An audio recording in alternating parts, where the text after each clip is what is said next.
welcome back.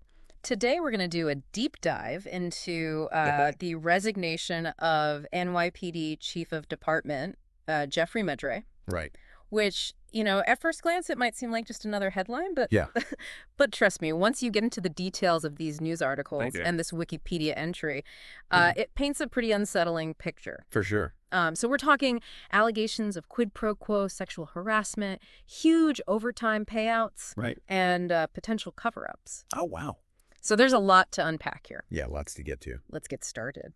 So I think one of the things that really jumps out at me right away is how sudden this resignation was. Right. Especially like the timing of it all. Yeah. Right after the New York Post starts looking into these allegations from Lieutenant Quathisha Epps. Uh-huh. It's like, what's going on here? The timing definitely raises eyebrows. Yeah. And then you read these official statements, Right. like the one from Police Commissioner Jessica Tisch saying, The NYPD takes all allegations seriously. And it's kind of like, is this damage control or is this genuine concern? Yeah, it makes you wonder if the Post hadn't been asking questions. Right. Would he even have resigned? Exactly. Like, would Maddrey still be chief of department? Would anything have even happened? It makes you question their commitment to actually addressing these issues. Proactively. Yeah. Yeah. Okay, so let's talk about, I guess, the heart of the matter, which is Lieutenant Epps' allegations. Okay. So she claims that Maddrey repeatedly pressured her for sexual favors in exchange for overtime opportunities. Right. And this isn't just, like a few extra hours. Yeah. We're talking about her earning over $400,000 last year. Wow. More than half of that coming from overtime. Goodness. It's a lot. It's wild. And the details, like what she actually told the Post, is incredibly disturbing. She even alleges that Maddrey used the phrase DAP as a code word for specific sexual acts. Wow. That adds this whole other layer of calculated manipulation to these allegations. Yeah. It's not just a miscommunication. Yeah. There's something else going on there. And what makes it even more troubling is that she claims that, she was struggling financially and felt trapped. So it's this picture of someone in a vulnerable position taken advantage of by someone in power. Someone who's supposed to be protecting her. Exactly. Within the city, protecting the people. And it raises this question of how widespread is this kind of abuse of power within the NYPD? Right. Is this an isolated incident or is there something much bigger? A pattern. The systemic. Is this a symptom of something much deeper? A cultural thing. Especially when you consider that.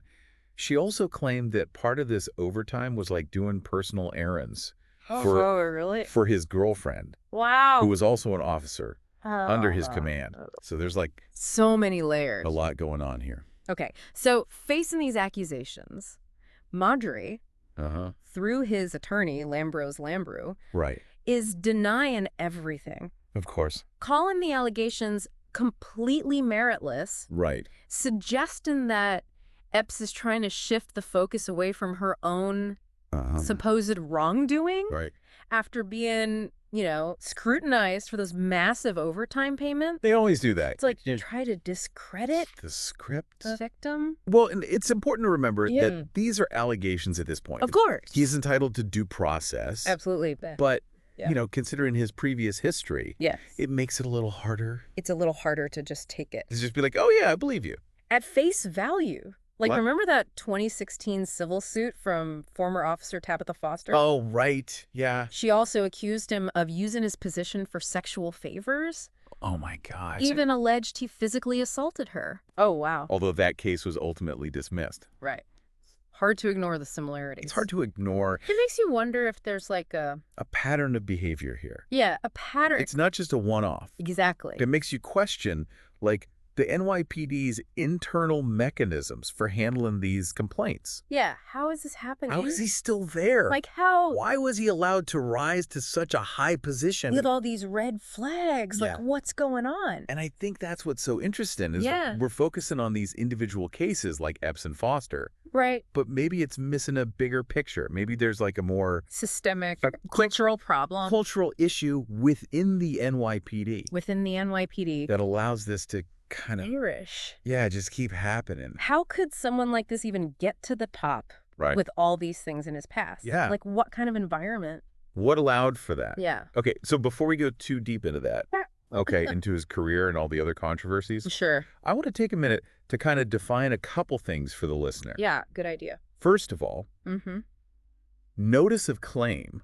Right. What does that even mean? Yeah, good question. It sounds serious. It is serious. Okay. A notice of claim is basically a formal legal document that lets the city know that she's going to sue.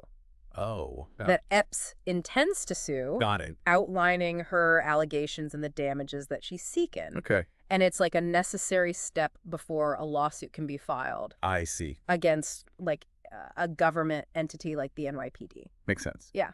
And then the second thing I wanted to ask about is for those of us who aren't, familiar with the inner workings of the NYPD. Right. Could you just like briefly explain the different chief roles? Sure. Like you mentioned Maddrey held positions like chief of housing, right, chief of patrol before becoming chief of department. Exactly. What do those even mean? Okay, so think of it as like a pyramid. Okay. With the chief of department at the top, overseeing the entire force. Got it. Below that, you have chiefs that are in charge of like specific bureaus. Okay. Like housing, patrol, transit. Okay. So Maddrey went from like managing a specific area to overseeing the whole thing. The whole NYPD operation. Yeah, the whole thing. Okay, that makes sense. Yeah. All right, so with that background, I think we're ready to delve deeper. Let's do it. Into Maddrey's career and some of the other controversies he's been embroiled in. Yeah. Seems like this resignation might just be the tip of the iceberg. It be? We'll be right back. All right. Yeah, so Maddrey's career with the NYPD goes way back decades, right? He joined the force back in 1991. Wow. And worked his way up through the ranks. Yeah. It's like a kind of a classic story of, ambition and achievement. Yeah, you think like the American dream. But then you start to see these kind of troubling incidents. Cracks in the foundation. Yeah, like little cracks. Yeah, that hint at something. That maybe something's not quite right. Not quite right. Like under the surface. You mentioned that his time with the NYPD wasn't without controversy. Not at all. Even before these recent allegations. Exactly. Can you tell us a little bit more about that? So back in 2021, he was accused of improperly voiding the arrest of a retired officer who had allegedly threatened a group of children with a gun. With a gun? And the Civilian Complaint Review Board. What is that? Which is an independent agency that investigates police misconduct. They looked into it. So there was an outside body. Yeah, an independent. Not just the NYPD, like, looking into themselves. Exactly. Oh, wow. And they ruled against him. They did. They said he had abused his authority. Oh, my God. And recommended disciplinary action. But an NYPD administrative judge ended up dismissing the case. Wait, hold on. So they said he was guilty. CCRB, yeah. But the NYPD was like, nah, we're good. Yeah, pretty much. How does that even happen? It raises questions about, Accountability. Yeah, for sure. And, this incident, along with the allegations from 2016, it starts to look like a pattern. Yeah, it's behavior. It's just one time. It's not just one isolated incident. So we have this guy, Maddrey, at the helm of the NYPD. Yeah. Despite all these red flags, then he resigns. Right. Amidst new allegations. Yeah. What happens? Like, what happens next? Who takes over? Who's in charge now? Yeah. So Commissioner Tisch, she quickly appointed John Chell as the interim chief of department. And he was previously the chief of patrol. Oh, And then Philip Rivera, who's the chief of transportation. He stepped in as interim chief of patrol. So they just like shuffled things around. Moved everyone up a spot. Yeah. But is that enough? That's the question. To address what seems like a much deeper problem. A much deeper cultural... Yeah. And what about Chell? Oh, yeah. He's kind of a controversial figure himself, right? He is, yeah. I mean, he's known for being very... Outspoken. Yeah. Kind of abrasive personality. Yeah. And he's been criticized for some of his social media posts. Really? Yeah, and some of his appearances on conservative media outlets. Oh, wow. Where he's expressed views that some people see as inflammatory. So we've gone from a leader facing serious misconduct accusations to a leader who's known for... the controversial statements. Right. Doesn't exactly inspire confidence. It's like, what are they doing? That Real change is coming. Is this really going to fix anything? It seems like they're jumping out of the frying pan and into the fire. Pretty much. I mean, does this point to a need for something more? Yeah, like a more fundamental... Than just changing out the people at the top. An overhaul yeah. of the culture. The cultural overhaul. And the accountability mechanisms. Yeah. Like, how do they handle these things? Is promoting from within even the right approach here? It makes you wonder. Maybe they need to bring someone in. An outsider? From outside the NYPD. Yeah. With fresh eyes. Fresh perspective. Someone who's not part of the system. Part of that culture. Yeah. To really shake things up. Maybe that's what they need. This whole situation with Maddrey, the allegations. The resignation. The leadership shuffle. It's not just about a few individuals. No. It feels like it's like we're looking at this tiny little... microcosm of a much bigger law enforcement. Exactly. Maybe even beyond that. Yeah. I don't know. It makes you think. This is a lot. Yeah. I feel like we've just scratched the surface here. Yeah. Just the tip of the iceberg. So what happens now? What now? What does accountability look like in this kind of case? Right. And what can even be done to stop this from happening again? Well, that's the big question, isn't it? Yeah. I mean, there's the legal process, of course. Epps filed that notice of claim. Right. So that could lead to, a lawsuit. Right. Could be a long one. Yeah. Costly. Probably. And it could reveal even more about what's really going on. About the NYPD. Yeah. But beyond that, it seems like it's really about changing the culture of the department. The culture, yeah. But how do you even do that? Right. Like, how do you change... It's a huge institution. The culture of something like the NYPD. Yeah. I mean, it's so big. It's not easy, that's for sure. Yeah. But I think it starts with just acknowledging the problem and committing to real change. Okay. But that means more than just saying the right things. Right. Or making a few little policy changes here and there. It's got to be a top-down approach that prioritizes transparency, accountability, a genuine commitment to protecting vulnerable officers, yeah. So actions, not just words. Exactly. What would those actions look like? Well, for one, they need a strong, independent system for investigating these kinds of allegations. Misconduct allegations. Misconduct, yeah. Okay. It's got to be a system where officers feel safe coming forward. Right. Without fear of retaliation. Yeah, they got to know that. They got to know that someone's going to listen. They'll be taken seriously. Seriously. And it'll be thoroughly investigated. A real investigation. Yeah. Well, we were talking about the Civilian Complaint Review Board earlier. Yeah, the CCRB. And it seemed like even their recommendations could just be ignored. Overruled. By the NYPD. By the NYPD itself. So how do you make that truly independent? Right. Well, maybe they need more power. To actually enforce their findings. Or maybe even a completely separate entity. Oh, wow. Outside of the NYPD altogether.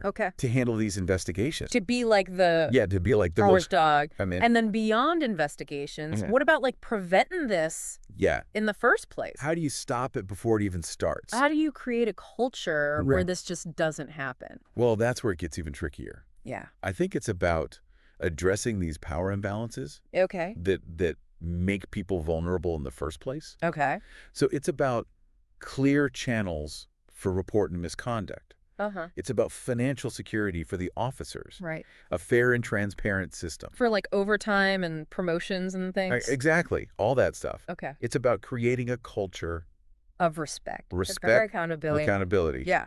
At every level. From the top all the way down. It's a huge task. It is, yeah. But it's an important one. Yeah. If these allegations are true, we're talking about a huge betrayal. Betrayal of trust. Of public trust. The NYPD is supposed to protect people. Protect and serve. And that includes their own officers. Yeah. It's not just the citizens. Right. It's the people working for them, too. Exactly. You got to protect your own. This case just really highlights... It does. Like a much bigger issue. It goes way beyond the NYPD. It feels like a societal issue. It is, yeah. We see this everywhere. Everywhere, yeah. Hollywood, corporate boardrooms. Big tech.